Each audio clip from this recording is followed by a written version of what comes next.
Well, as Sarah told you earlier, we have 4 speakers on this TED Talk style program. However, our final speaker brought some company as well.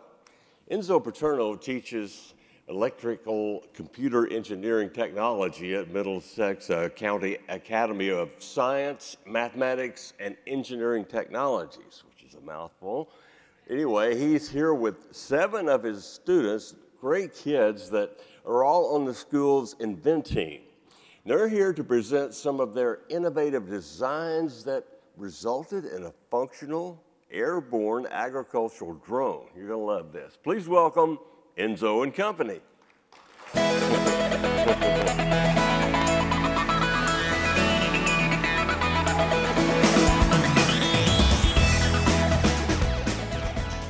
Good morning, ladies and gentlemen. My name is Enzo Paterno. No, I am not related to Joe Paterno. I am an engineer by trade with 25 years of experience with companies such as AT&T Labs, Lucent Technologies, and Avaya Communication. Currently, I am an engineering technology instructor at the Middlesex County Academy for Science, Mathematics, and Engineering Technologies. Today, I am very proud to be here amongst all of you at the 2014 ACTE CareerTech Conference, along with 7 of my students, but 3 of them speaking here today. These are engineering students who have been awarded a $10,000 grant from the Lemelson MIT Foundation to invent, design an innovative product to solve a real-world problem. And now, I'm going to let one of my engineering students, Pratham Juneja, to carry forward this presentation.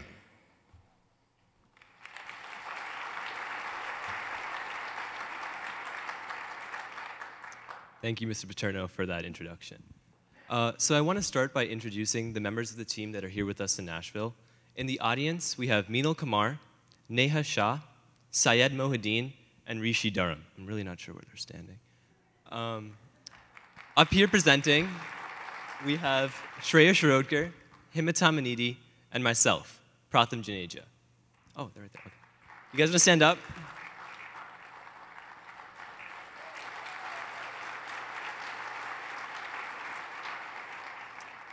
And so, Mr. Paterno mentioned it before, but we're from a small school in Edison, New Jersey.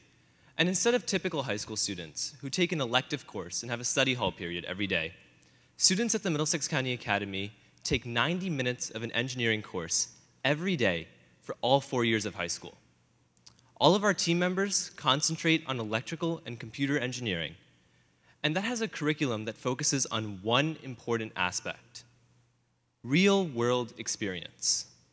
Similarly, the Lemelson MIT Foundation focuses on that one factor by giving students nationwide grants to work on an innovation of their choice and solve a problem in their state, community, or society at large. Most importantly, both our school and the Lemelson MIT Foundation help foster our thirst for knowledge, our innovative spirit, and most importantly, our desire to make a difference. And so I'm going to pass it off to Hima, who will explain exactly how we pursued that desire.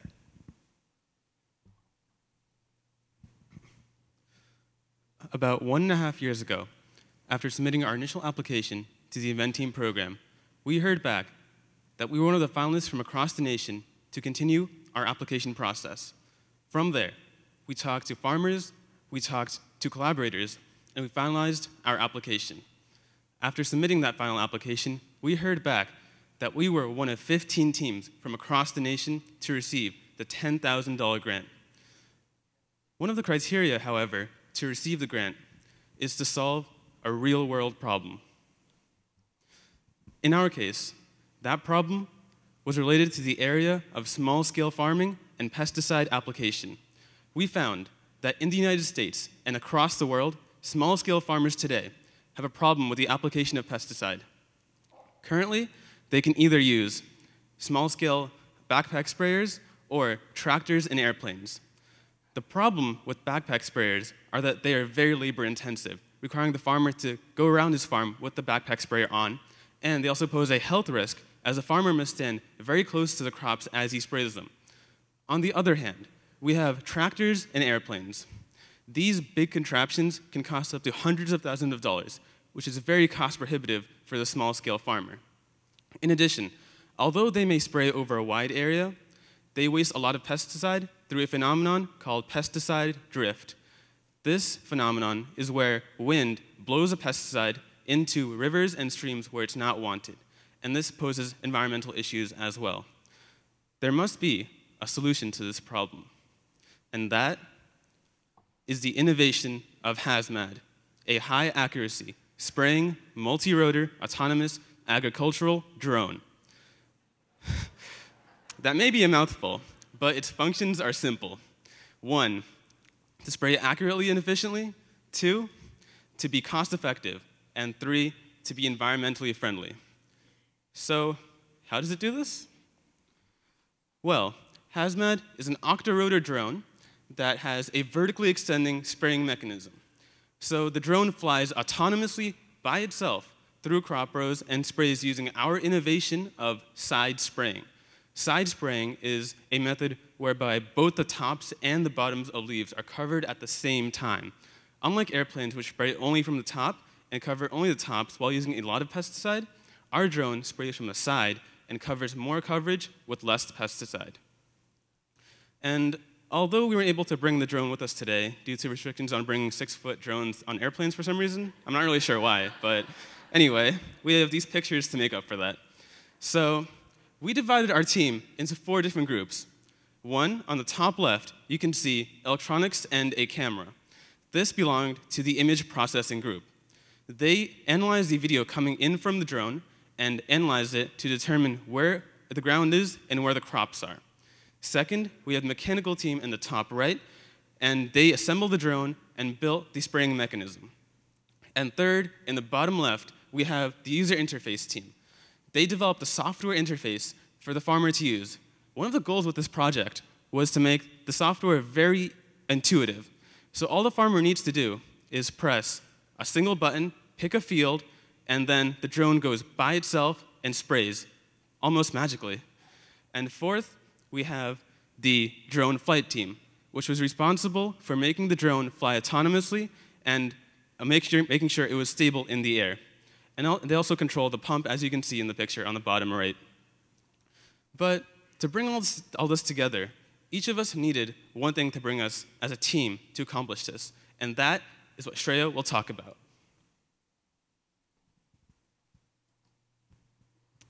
So, motivations. Our main motivation for becoming involved in this project is our passion for innovation. When you look into your society and you find a problem, and then you work towards coming up with a solution to that problem, that is innovation. And our school, a small magnet school based on STEM, teaches us how to innovate. Our passion for innovation inspired all of us to become involved in this project. But that's why we became involved. Why have we continued this project beyond the $10,000 grant cycle? Because we all love challenges. And you can imagine working on a drone as complex as this. It's pretty challenging, and we've had our share of failures. But we enjoyed overcoming those failures. And we want to continue working on this drone so that we can find out more about this project and more about ourselves. So when we work on a project like this, we do have our share of failures, and we do have to overcome them. Sometimes it's not as easy as looking to the other members of our team. You have to look outside for help, towards experts that can help you with the problems that you have. So we looked out to our mentors and our collaborators. These were experts in various fields, like from computer vision field, from agricultural fields. We talked to experts from TJET, from Lockheed Martin. We even got in contact with someone who worked on the Predator drone, which is a drone that is currently in use by the US military. These experts were able to offer us insight into our project. In addition, we got into contact with our customers, people who could potentially use our product. so that we could find a consumer's point of view and how we could fit our drone to the consumer's needs. The second part of our process was logistics. HASMAAD provided us with real-world experience. And in the real world, working on a project is not just a technical adventure. You also have to worry about logistics. How are you going to manage that money? So we formed a financial team that managed our $10,000, that kept track of our parts, and then made sure we always had the parts that we needed. The third part of our process was time. Working on a complex project requires a lot of time and dedication. We spent hours after school, over the weekend. Yes, us high school students spent our time working on this project. And you know what? We had so much fun doing it. And we spent a lot of time and hard work. Now, this is a short video showing our drone. As Hima said, we can't bring the drone here, unfortunately, but we can do the next best thing and show you a video of it in flight. Now, the first stage of the drone shows the drone lifting up manually, staying there for a second, and then flying back down. It's tied by a tether, not a rope, and it's not wired.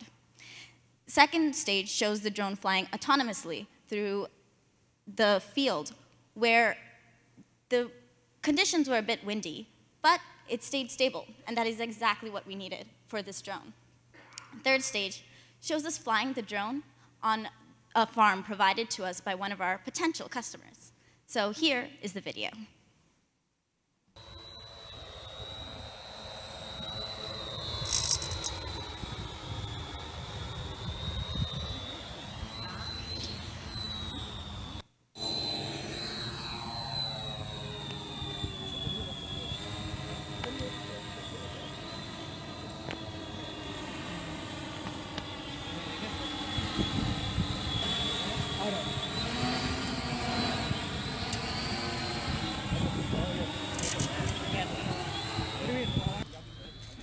Yep.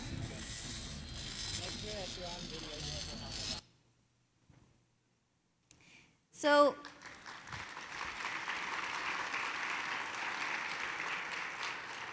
unfortunately, we didn't show any videos of us crashing, but that wasn't the point.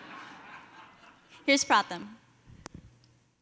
Okay, so the timer is turning red a lot faster than we thought it would. So in the interest of time, I'm going to go through this really quickly.